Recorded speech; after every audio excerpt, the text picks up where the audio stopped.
All right, guys. Hey, welcome to our first Hangout on Air. We're going to be doing some more webinars here at 321 Go, and this is kind of our first experiment with this platform. So, first off, I wanted to get some housekeeping things out of the way. So, YouTube has us on about a 15 or 20-second delay. So you guys do have the option to ask questions. If you look in the right-hand column of this broadcast, there should be a little button for Q&A. So feel free to ask as many questions as you have, but know that we are on a delay. So I will be getting to those questions, but you guys may not see it for quite a while. So I wanted to let you know. So one of the things that we're going to talk about in today's webinar is our business systems. To give you a little background on where I'm coming from, my history is in healthcare management. So I worked in the states of Missouri and Kansas, building some systems for the privatization of healthcare. And then several years after that, got into CrossFit and opened my own gym. I own CrossFit Memorial Hill here in Kansas City. And yeah, so I also am a business mentor with the 321 Go project, 321goproject.com if you want to find out anything else. So guys, just so you know, there's that Q&A function. So feel free at any time. I'm not really wanting to present for more than 10 or 15 minutes today. And if you do have any questions, please just be sure and ask those in the side column and I'll get to them as soon as I can. Additionally, if you want to come back to this broadcast, it will be on our YouTube page. We'll also post a link to it afterwards, and you'll always be able to come back to this broadcast at a later date.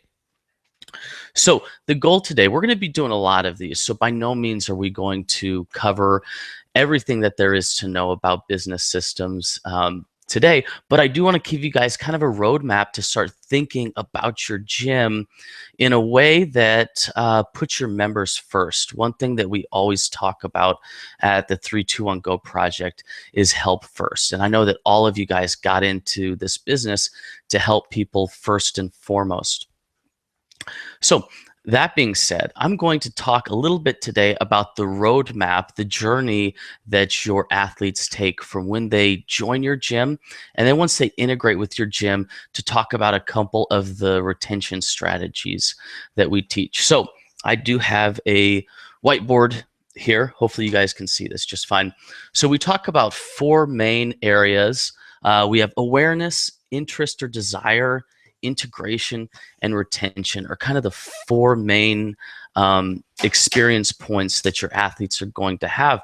And once you have a strong grasp on that, you're going to be able to develop some systems around those.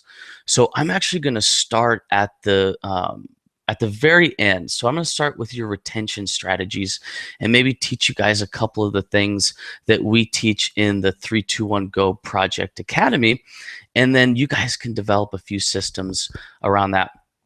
So first and foremost, when we talk about retention, we always focus on bright spots. If you are a member of the 321 Go Project Academy group on Facebook, you know that we do a Bright Spots Friday. So that's where all gym owners that are in that group will talk about some great things that happened that week or a lot of momentum that they're having in their business. We like to apply that. We actually took that from the retention strategy that we teach for our members. So a good strategy is when somebody first walks in the door that you find out something that they're good at. That's going to be their bright spot. And we want to have that from day one, that athletes have that bright spot. We want to carry that bright spot over for their entire experience with us. And that's going to be the sort of hallmark of your retention strategy. Now, as far as developing a business system around bright spots, there are a million different ways to do so. We use things like PR boards. Your WOD tracking software has stuff that will illuminate these bright spots. You can have some kind of Google document that you share with your coaches, or something as simple as a private Facebook group with your coaches where you're highlighting these athletes' bright spots and you're able to really celebrate the things that your athletes are good at. That's going to be sort of the base of the pyramid on which you develop your retention strategies.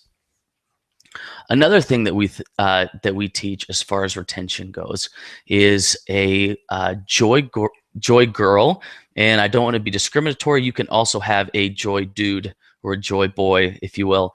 Um, but what the joy girl system is that it's a member of your gym that you hire, or this could be somebody that you hire from outside, and their only job in your gym is to spread joy to other people. Like, quite simply, that's all that they do. And for me in my gym, this has been the best investment that I've ever made. Our joy girl is in charge of contacting everybody in our gym at least once a month or at whatever frequency that they choose. And we're going to contact them using those bright spots that we initially got on their first day.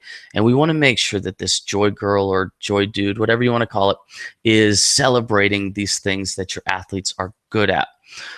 You know, your joy girl can call people when they PR. They can call people if they've been absent for a couple weeks. You know, they can call people when they've had a baby or got engaged or anything like that. But we have somebody whose job it is, all they think about is spreading joy to your entire gym. And that's a great system. And for really low investment, like, you'll see a huge return on that employee. Another thing that we teach in the academy for retention is the stratified model. So the stratified model essentially says that your athletes can choose however they want to interact with the different programs in your gym. So this is a more talk about programming. So the stratified model essentially says that you have your group CrossFit classes, you've got personal training, you've got open gym, you know, you've got a Olympic weightlifting club, you've got a women's only barbell club, anything like that. But at any given time in the athlete's journey, they can choose to do whatever programs they want. And we have a separate price and a separate track for all of those things. So essentially saying that whatever your athlete's goals are, we want to create a system where they can explore their fitness in as many different ways as possible from within the same gym. For more on that, there's a ton of blogs. If you just go to 321goproject.com, search stratified model, there's a ton of different things that are written on that. But one thing that I found is that as a gym owner, when I was a member of a gym, I sort of became interested in different things related to CrossFit or fitness, be it endurance or weightlifting or gymnastics. And I didn't have an opportunity to explore those things. And this is a great way. The stratified model is a great way for you to give these opportunities to your athletes without them looking elsewhere for it. Additionally, if you talk about the 4/9 pay model for your coaches, that's another system that we can use from within the stratified model to really keep your staff happy. A great system for both your athletes and your staff. So that's a win-win. So that's our retention system in a nutshell. Those are some of the big highlights that we hit for that. So now I'm going to back all the way up to the top. So if I grab this whiteboard again, we just talked about retention. So this is like after people are in your gym. And I want to go up to awareness. And this is a stage in marketing where we're just letting people know that we're there.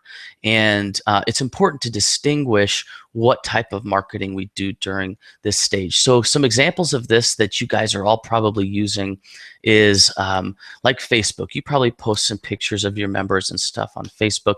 You have a newsletter, maybe some how-to videos, maybe a fun like featured athlete piece. Maybe you do some like just mail, like just snail mail, sending stuff out. Maybe calling around to some local businesses, doing business development with other small businesses. One thing that we've had a lot of gym owners have some success in is going to restaurants and like restaurants that are nearby and having like a CrossFit Memorial Hill approved menu item. And so that's just, we're creating awareness of our brand in here. And that's a type of marketing. And so there's a lot of different strategies that we teach around this, but it's important that you know what you're doing is you're just casting a wide net in this awareness phase of your business, of your athlete's lifespan. Moving along from awareness, we go to interest or desire. And now, this stage in the athlete's journey, it's your communication has gone from a one-way street. So, meaning you as the business are communicating to these future athletes. Then, once they get into the interest phase of this business, it's now a two-way communication. So that means that you're putting something out to there, and now these athletes are responding to it. So that can be a phone call to your gym. This could be a response to one of your emails. This could be, I mean, any number of things. Like we do a Bring a Friend week a few times a year. So that's when somebody actually brings somebody into your gym. So these athletes are actually taking a step toward your business instead of you just letting them know that you're there.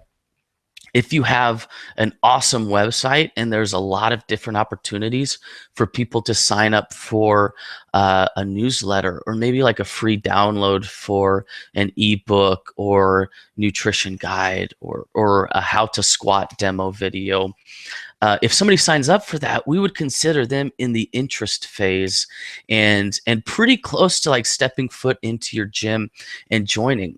This could be even scheduling the no sweat intro that we teach. What's really important here, though, is that once this communication goes from being one way, so from the gym to the world, and now these athletes are responding to that communication, you have to have a really tight system in place to actually get them into your gym. And it's important in this phase that you do it the same way every time. So if let's say that I call your gym and I ask you about prices and I ask you how to get started, that you have a really clear path to send me. So it could be maybe to your website, or maybe I could schedule an intro session right there on the phone with you. But that path from interest to walking through your doors has to be really clear cut, and it has to be really consistent so that you can look back and evaluate, where did I go wrong? I got 30 phone calls this month and only 4 of those people actually stepped through the door. You may have to ask yourself, was it too cumbersome for somebody to schedule that intro session with me? Or is my pricing structure too confusing? Do I have a hard time explaining that to people? Do I have a strong grasp on my on-ramp process for new athletes? So these are the things that once you've got this clear roadmap between awareness of your gym and actual like integration into your gym and retention, then you can sort to pick apart these systems and see where it broke down. I'm going to pause right here, guys. So just as a reminder, if you have any questions, we are on about a 15-second delay. So if you have any questions, go ahead and throw those up into the questions, and I'll get to them as soon as possible. But do know, as I'm answering your questions, there is just a little bit of a delay through YouTube. So next, we've gone from awareness of your brand to interest. So the communication is no longer one way. We're on this two-way path of communication. And now we are in the integration phase. So integration means that somebody has stepped foot into my gym and now money has exchanged hands. So when somebody is integrated, they've paid for on-ramp, or they've paid for a personal training session, or they're now a part of this community. And we know that this sort of time in an athlete's lifespan is probably the most volatile. So this is either they're going to have a great success at the integration phase, or things could potentially fall apart through this. The intimidation factor is really high at this point for the athletes. So we do want to make sure that not only are we providing a personal touch for them, but that personal touch needs to be able to be repeated times 1,000. If you had 1,000 different athletes join your gym over the next year, that would be awesome. But we would definitely want them to have that same exact experience. So it's at this integration phase that you as the owner maybe need to think about stepping back and looking at your business from like a bird's eye view, and think, okay, well, I probably can't do every intro session. I probably can't do every movement screen. I probably can't fill out every single piece of paper. I have to think about what do I need from staff wise to create the same experience even after I retire? And that's where we start looking at our different, sort of codifying all of these different systems at the integration phase. So, first and foremost, anytime we integrate somebody into our gym, it's bright spots. So, that should just be the red flag every time that somebody new contacts us is let's find out what they're really good at. Let's find out what they're doing exceptionally well right now.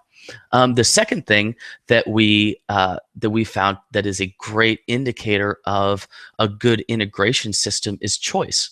So when somebody first joins, I don't say, "Hey, you have to do group classes." No, I want to give them a choice. Would you feel more comfortable doing personal training, or would you feel more comfortable doing a group class, or maybe a small group class? Maybe a husband and wife would like to do on ramp together.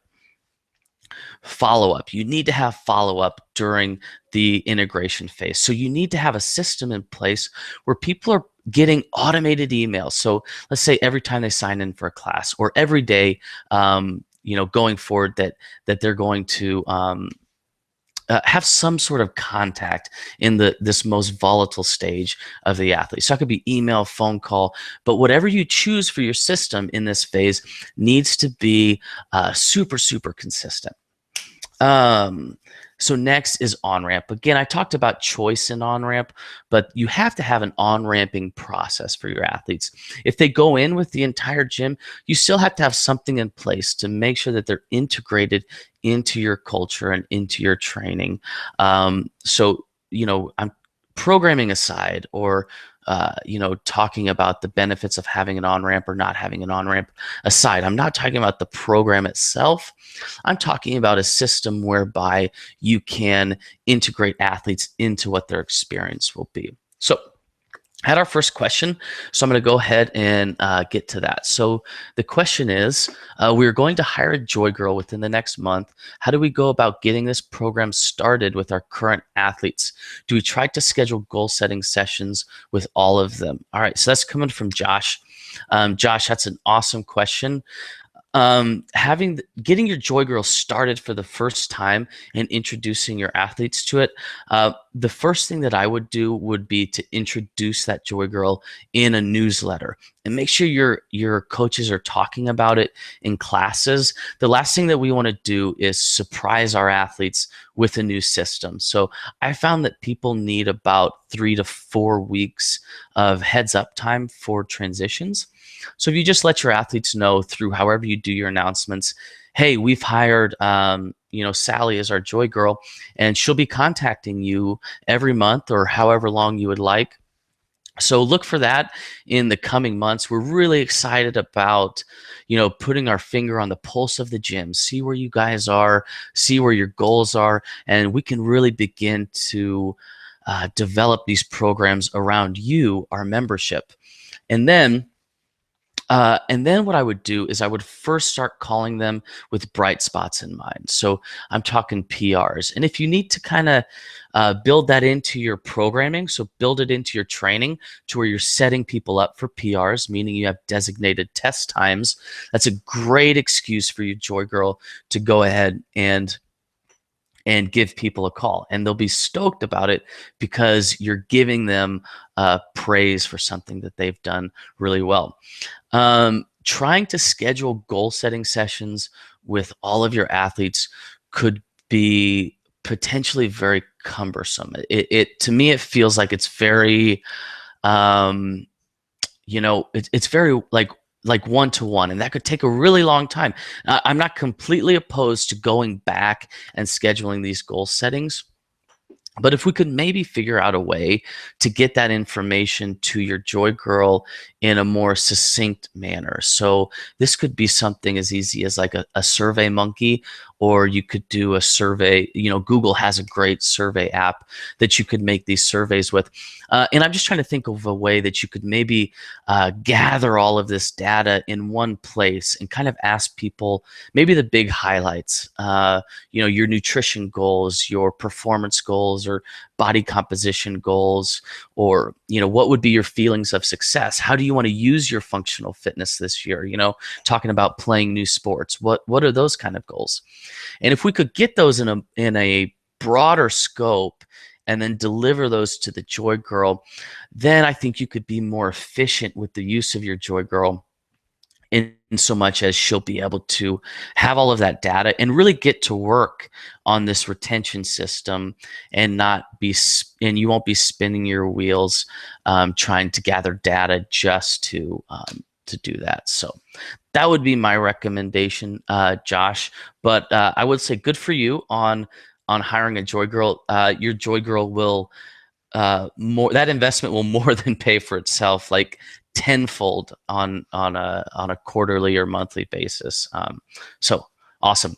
Again, guys, if you have any other questions, keep them coming on this.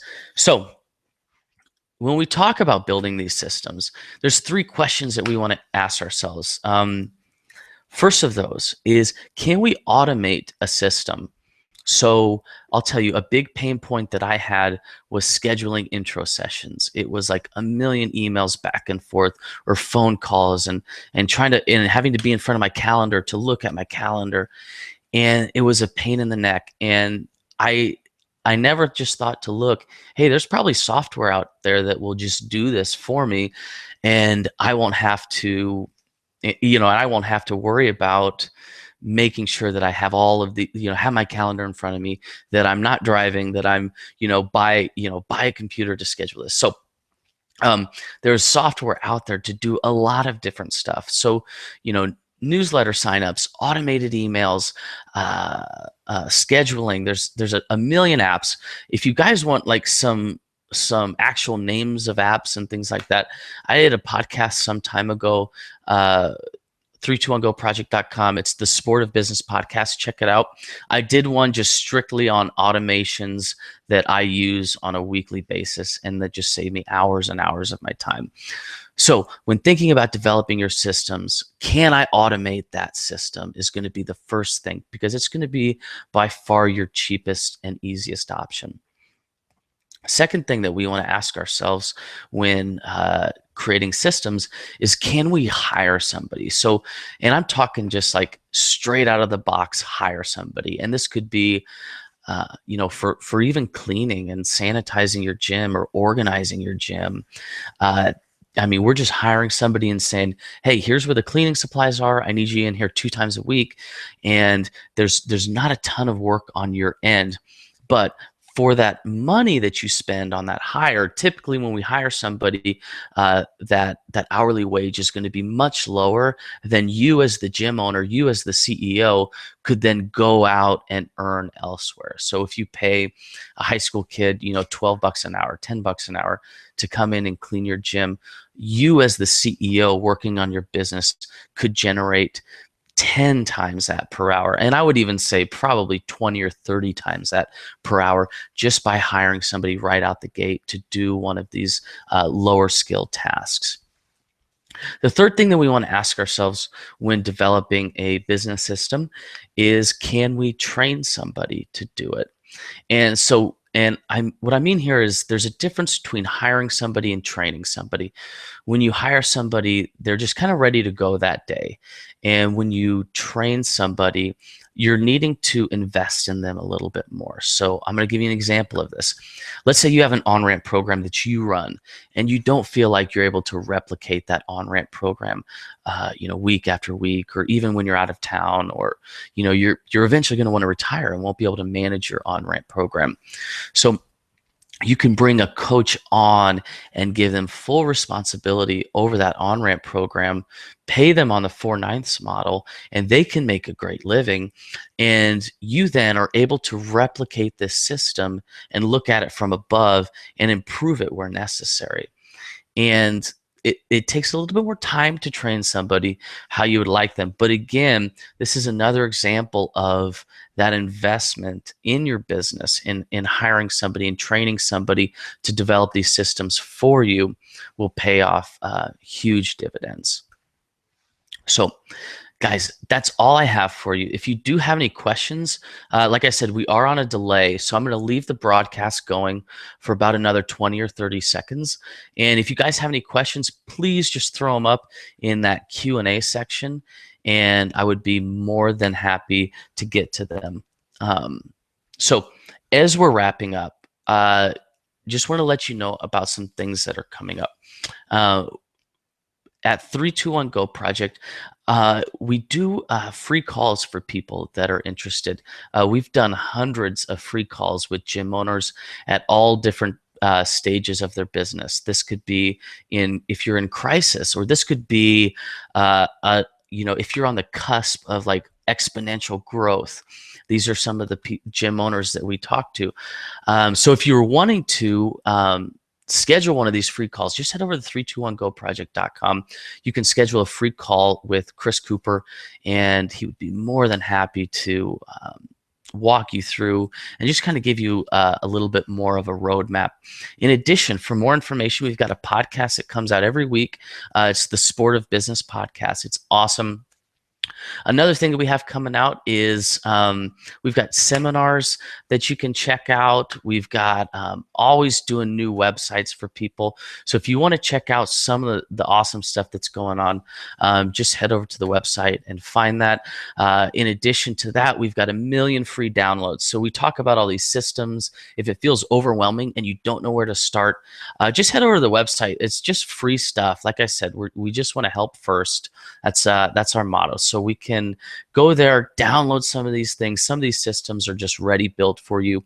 Go to the website and download them. There's a ton of different freebies there. So you guys, thanks for being on the webinar. Look forward again next week, and we'll talk to you soon. Thanks.